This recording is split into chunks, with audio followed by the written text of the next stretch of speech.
Good morning, dear students. Students, in this video, we are going to discuss some numericals based on total internal reflection. देखो, total internal reflection का concept हमने पढ़ लिया था. मैंने आपको बताया था अगर आपको कॉन्सेप्ट आते हैं तो न्यूमेरिकल्स में कोई प्रॉब्लम नहीं आएगी. तो यही देखो, पहले हम क्वेश्चन पिक करते हैं जो सीबीएसई 2010 में आया था. ये क्या कह रहा है? Calculate the speed of light in a medium whose critical angle is 30 degree. देखो, क्रिटिकल एंगल की बात आ गई, मीडियम की बात आ गई, तुरंत माइंड में क्लिक कर जाना चाहिए भाई टोटल इंटरनल रिफ्लेक्शन वाला उस टॉपिक की बात हो रही है तो उसी का यूज करना पड़ेगा.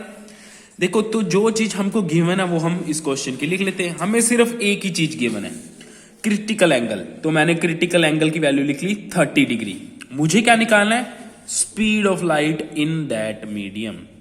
तो देखो, कुछ नहीं करना, जो हमने कॉन्सेप्ट पढ़े उन्हीं का यूज करना है. सबसे पहले स्नेल्स लॉ. अब मुझे देखो फॉर्मूला पढ़ा हुआ है क्रिटिकल एंगल का, मुझे याद नहीं है, तो स्नेल्स लॉ से शुरू कर लेते हैं. स्नेल्स लॉ क्या कहता था? μ2 by μ1 equals to sine i by sine r. ठीक है, μ2 refractive index of second medium, μ1 है refractive index of first medium. क्योंकि मुझे पता है टोटल इंटरनल रिफ्लेक्शन कब होता है. टोटल इंटरनल रिफ्लेक्शन तभी होता है जब light ray denser medium to rare medium आती है. तो इसका मतलब पहला मीडियम तो डेंसर है, तो इसका रिफ्रैक्टिव इंडेक्स मैंने म्यू लिख दिया. सेकंड मीडियम रेयर है, तो सेकंड मीडियम है रेयर एयर है, तो एयर के लिए μ2 की वैल्यू 1 लिख दी. अब टोटल इंटरनल रिफ्लेक्शन हो रहा है तो आई की वैल्यू आईसी के इक्वल रख दी, आर की वैल्यू 90 डिग्री होगी, क्योंकि जब आई इक्वल्स टू आईसी होता है तब आर इक्वल्स टू 90 डिग्री होता है, आपको पता है. तो साइन 90 की वैल्यू 1 हो जाती है. इससे आप पहले म्यू की वैल्यू निकाल लो. तो मैंने क्या किया, इधर क्रॉस मल्टीप्लाई करके mu equals to sine ic आ गया. साइन आईसी क्रिटिकल एंगल की वैल्यू गिवन है, रखी. साइन 30 की वैल्यू होती है 1/2. इससे मेरे पास म्यू की वैल्यू आ गई, मतलब refractive index of that medium which is 2. लेकिन मुझे रिफ्रैक्टिव इंडेक्स नहीं चाहिए, मुझे तो speed of light in that medium चाहिए. तो क्या है आगे? अरे तो क्या बात करते हो सर, ये तो हम कर देंगे, हमें म्यू पता है तो हम स्पीड ऑफ लाइट निकाल सकते हैं. कैसे? म्यू की वैल्यू 2 है और म्यू का फॉर्मूला क्या होता है? Speed of light in vacuum divide by speed of light in medium, c by v. रख दिया जी? हाँ जी, रख दिया सर. v निकालना है तो मैं v को इधर ले जाऊंगा, 2 को इधर ले जाऊंगा, तो v equals to c by 2 आ गया. c की वैल्यू हमें पता ही है 3 इंटू 10⁸ मीटर पर सेकेंड होती है, नीचे 2 है, तो 3 में 2 का डिवाइड करोगे ये आ जाएगा 1.5 इंटू 10⁸ मीटर पर सेकेंड. सर क्या बात है, बहुत ही सिंपल था, हमने तो कर दिया. अब डिफिकल्टी का लेवल बढ़ाते हैं थोड़ा सा, स्टेप बाय स्टेप सब कुछ कर लेंगे. कुछ मर्जी आ जाए, हम तो मतलब वो बैट्समैन बन जाएंगे जो यॉर्कर पे भी 6 मार दे, 150 की स्पीड वाले बाउंसर को भी 6 मार दे.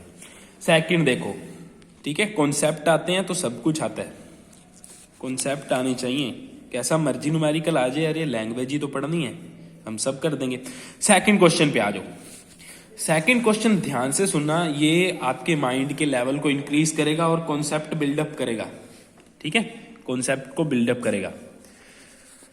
ये बोल रहा है कि मेरे पास ग्लास है, एक ग्लास की स्लैब है, उसके चारों ओर क्या है? एयर है, उसको मतलब एयर में इमर्स कर रखा है, मतलब चारों ओर एयर है, तब उसका क्रिटिकल एंगल 45 डिग्री है, ये क्वेश्चन बोल रहा है. लेकिन अगर मैं उस ग्लास स्लैब को वाटर के अंदर डाल दूं, मतलब ग्लास स्लैब के चारों ओर वाटर हो, तो क्रिटिकल एंगल की वैल्यू क्या होगी, ये हमसे पूछा है. हमें वाटर का रिफ्रैक्टिव इंडेक्स गिवन है 1.33, दैट इज 4/3. देखो, क्रिटिकल एंगल की बात यहां पे भी आ गई, तो टोटल इंटरनल रिफ्लेक्शन वाला टॉपिक पता है, क्लिक करेगा, वही है हमारे सिलेबस में. क्रिटिकल एंगल वाली बात कर दी है जी. ऑप्टिक्स में तो वही आता है, क्रिटिकल ऑप्टिक्स जहां पे आ गई क्रिटिकल एंगल आ गया, तो टोटल इंटरनल रिफ्लेक्शन वाला टॉपिक हमको यूज करना पड़ेगा. तो कर लेते, कोई दिक्कत वाली बात नहीं है. हमें क्या निकालना है? Critical angle when glass slab is immersed into water. तो हम क्या करते हैं, देखो क्रिटिकल एंगल का पहले फॉर्मूला निकाल लेते हैं. पहले देखो ये वाला पोर्शन समझो, इसके बाद ऊपर वाला, क्योंकि क्यों मैंने ऊपर वाला निकाला इसी से पता लगेगा. हमको अपना ही वे, खुद के रास्ते को चूज करना है, कॉन्सेप्ट सही होनी चाहिए. तो मैंने बोल दिया glass is immersed into water, ठीक है. स्नेल्स लॉ लिखा, μ2 by μ1 equals to sine i by sine r. मुझे पता है टोटल इंटरनल रिफ्लेक्शन होता है जब light ray denser medium to rare medium आती है। यहां पर पहला मीडियम यानी डेंसर मीडियम है ग्लास, और दूसरा मीडियम यानी रेयर मीडियम है वाटर।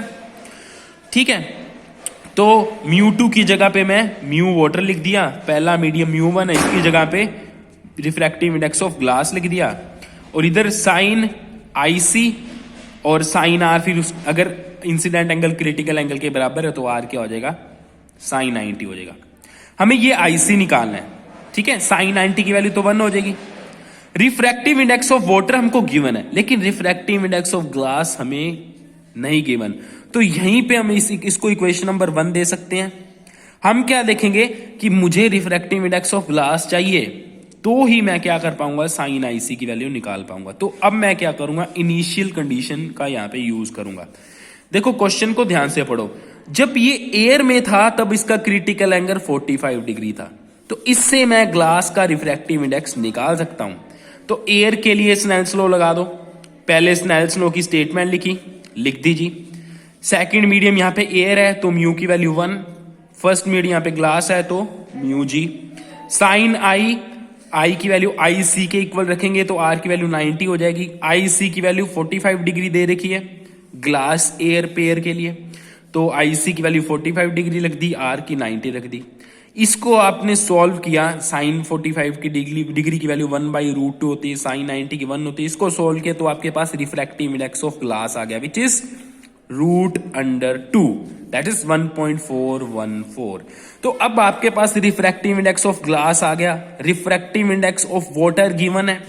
ठीक है, तो आप क्या कर सकते हो, यहां पे दोनों की वैल्यूज पुट कर सकते हो, इससे आपके पास साइन आईसी की वैल्यू आ जाएगी, जो कितनी आएगी, 4/3√2।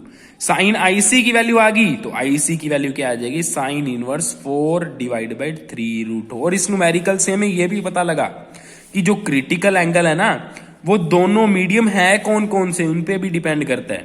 पहले एयर और ग्लास था तो क्रिटिकल एंगल 45 डिग्री था। अब क्या है, ग्लास एंड वाटर है। ठीक है, वाटर एंड ग्लास है। ठीक है, तो रिफ्रैक्टिव जो क्रिटिकल एंगल है उसकी वैल्यू चेंज होगी।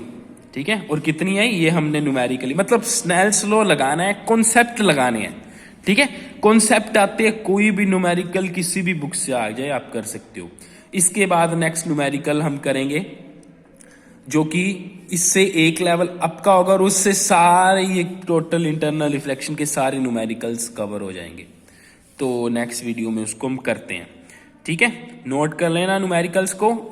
प्रैक्टिस करने के लिए मैंने आपको बताया ही है, एनसीईआरटी के जो एक्सरसाइज क्वेश्चंस हैं वो एडिशनल एक्सरसाइज नहीं बोल रहा, सिर्फ एक्सरसाइज क्वेश्चन जो 10-15 पहले हैं, और प्रीवियस ईयर के क्वेश्चंस आपको सारे करने ही करने हैं। ठीक है, तो उसको ट्राई करना।